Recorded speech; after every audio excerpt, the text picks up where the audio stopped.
things I did was I didn't stop. I just kept going, man. I just kept going and I kept believing. If you haven't seen my video already, check on my YouTube. It's the best man speech.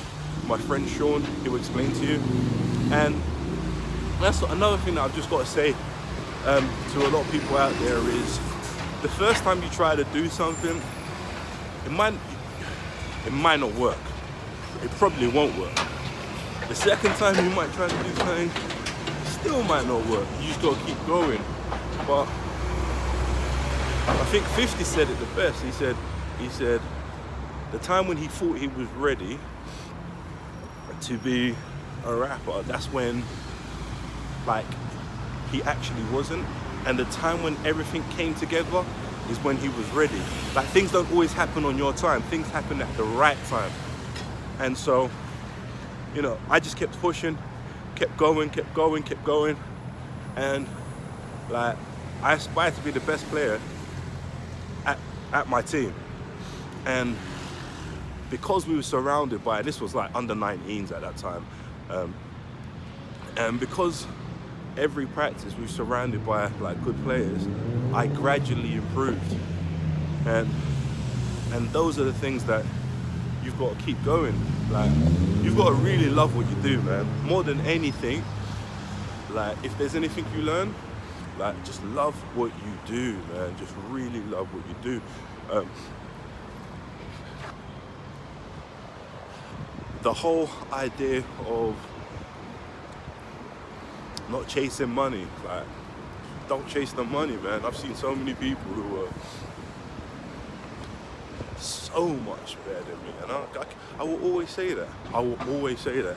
Like, I really do mean it. There was people who I know, hands down, were like, the potential that they had surpassed my potential. The only difference, I kept going. I kept going when it was uncool.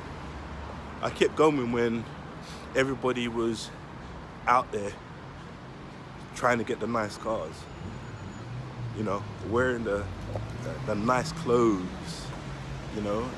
I kept going. And sometimes you got to make those sacrifices, especially when you know what you want to do. So for me, one of the things I keep saying is hard work and persistence.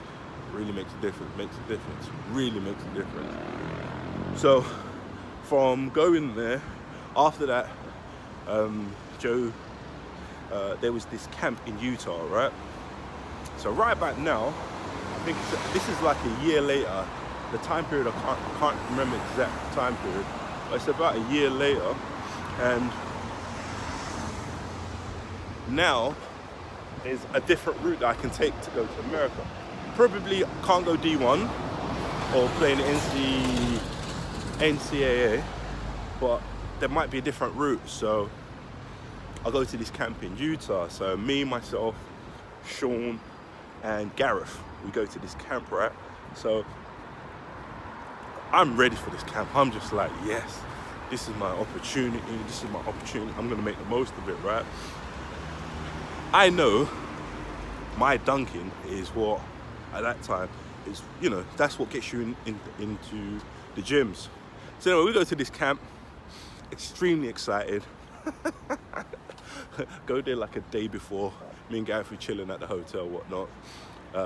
We go and watch rookies play. We actually see a young Jamal Crawford at the mall, because they were doing this. There was this a rookie tournament that was happening in Salt Lake City somewhere.